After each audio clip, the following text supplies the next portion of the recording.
UAE ont-ils tué le Tour de France? C'est ce que beaucoup de monde pense. Et donc, dans ce podcast, nous verrons si c'est de dictateurs ou de simples machines à gagner. Bref, on est parti pour Sport Cycling. Bon, à cause de l'ultra-domination des UAE, beaucoup de monde semble lassé par le fait qu'ils gagnent tout le temps. C'est clair, la UAE est tellement forte qu'il pourrait même mettre une équipe sans Pogacar et gagnerait facilement une dizaine d'étapes. Et tout simplement, c'est ce qu'on a vu lors du Giro. Et tout simplement, la UAE est aussi tellement forte qu'en première semaine, ils ont fait péter tout le monde. Alors peut-être qu'en deuxième et troisième semaine, c'était moins ouf, mais ils ont quand même saoulé beaucoup de monde. Mais en particulier un, Tadej Pogacar. Tadej Pogacar, à lui tout seul, a gagné 5 fois lors de ce Tour de France et a écrasé la concurrence avec un temps en général stratosphérique. C'est simple, le deuxième est à plus de 8 minutes. C'est sans appel, et alors Paul Sexas, quant à lui, s'est pris plus de 11 minutes par lui. On se rappelle, Paul Sexas a été le seul à pouvoir le suivre de Liège-Bastogne-Liège. C'est tout simplement énorme, cela saoule beaucoup de monde, et donc beaucoup de monde pense qu'ils sont tellement forts qu'ils ont rendu le peloton soumis à eux. Parce que dès qu'ils veulent accélérer, dès qu'ils veulent une victoire, elle est pour eux. Mais est-ce que c'est vrai ou ce sont des simples spéculations? Il y a eu notamment beaucoup de rumeurs avec Matteo Jorgensen. Il aurait défoncé UAE dans la presse et donc derrière, Pogacar ne l'a pas laissé passer une seule fois. C'est simple, beaucoup de monde dans le peloton dirait de ne pas finir comme Matteo Jorgensen.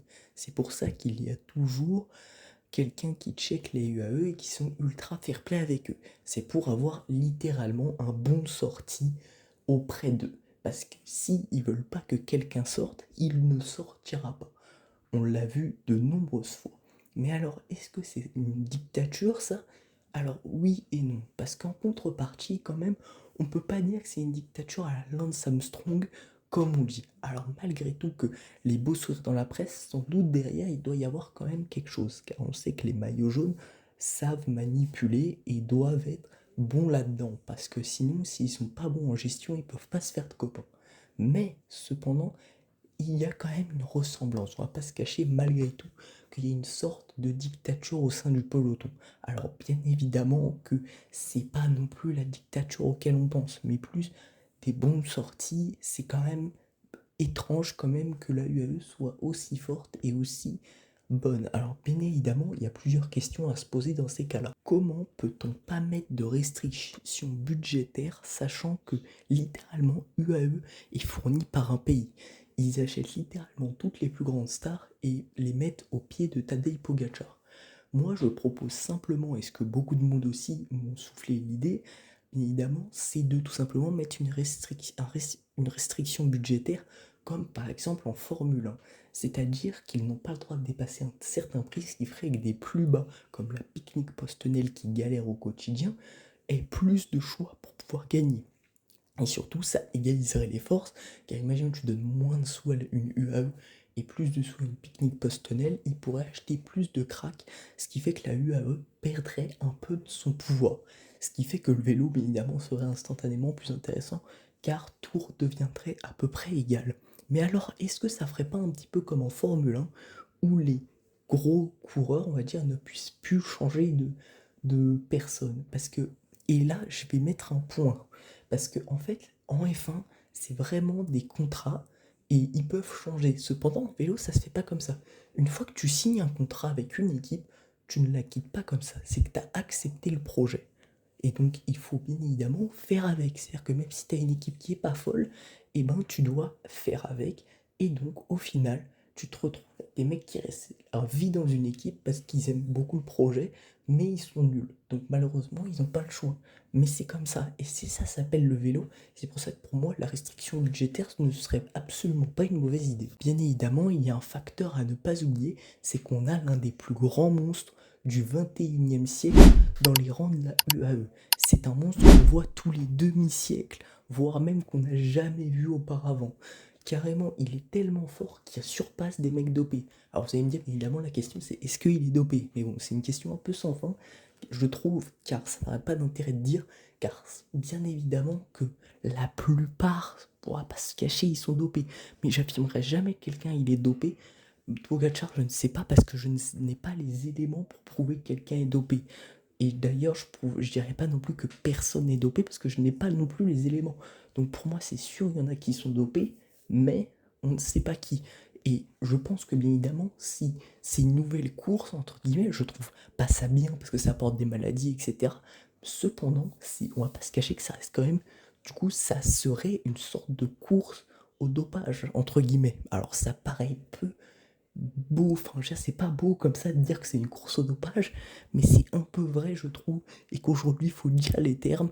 Souvent, les équipes cherchent à avoir de meilleurs dopants pour, voilà. Après, c'est clairement pas esthétique de dire ça, mais pour moi, c'est une réalité aujourd'hui. Bon, pour conclure, bien évidemment que c'est pas beau de dire que c'est une course au dopage, entre guillemets, mais c'est même un peu maladroit, mais on va dire que c'est quand même, si c'est le cas, en tout cas, c'est un peu, ça c'est que c'est tout le monde égalisé, et c'est un peu comme la course à l'aérodynamisme ou au meilleur vélo. Voilà, enfin, voilà, c'est comme ça. Et aujourd'hui, pour moi, le dopant ne fait pas tout. Il faut avoir une bonne équipe autour, et bien évidemment qu'il faut avoir des bons vélos, une bonne forme, et surtout bien s'entraîner, parce que t'as beau être dopé, si tu fais rien, ça va pas faire grand-chose. Mais bon, voilà. Donc pour revenir au sujet principal, les UAE, bien évidemment, c'est une sorte de dictature, mais une dictature qui s'est faite à cause, bien évidemment, des millions qu'ils ont injectés. C'est-à-dire que, littéralement, voilà, le Tour de France et l'UCI n'a rien fait pour ça. Ils n'ont rien fait pour contrebalancer ça. Donc forcément, on finit avec des équipes comme UAE surpuissantes et qui dominent tout. Cependant, je ne pense pas encore qu'on ait affaire à une dictature comme lors de Lance Armstrong. Mais donc, il y a quand même une question que je laisse sur la table, c'est est-ce que ce serait pas une dictature encore plus intelligente que Lance Armstrong, c'est-à-dire que où là, cette fois-ci, t'es pas méchant, mais t'es gentil. Ce qui fait croire qu'en fait, il est gentil, mais t'es dans une dictature. Voilà. Donc, c'est bien évidemment un sujet à mettre sur la table. Mais aujourd'hui, bien évidemment, on peut pas affirmer que la UAE est une grande dictature. Bon, voilà. Maintenant, aujourd'hui, on a tout mis sur la table. La UAE est bien évidemment l'équipe la plus forte. Mais alors, comment les battre? J'ai proposé des solutions comme le fait de mettre une restriction budgétaire qui pourrait être intéressante, mais aussi, bien évidemment, que quand on voit des scènes comme avec la Décathlon qui se fait un peu recal par Pogacar, qui se fait un peu menacer quand même, tu dois te dire quand même, en tant que spectateur qui regarde très peu, et ben tu dois te dire quand même, il y a un truc de bizarre. Donc voilà, bien évidemment, on peut pas répondre à des sujets comme ça sans avoir d'informations.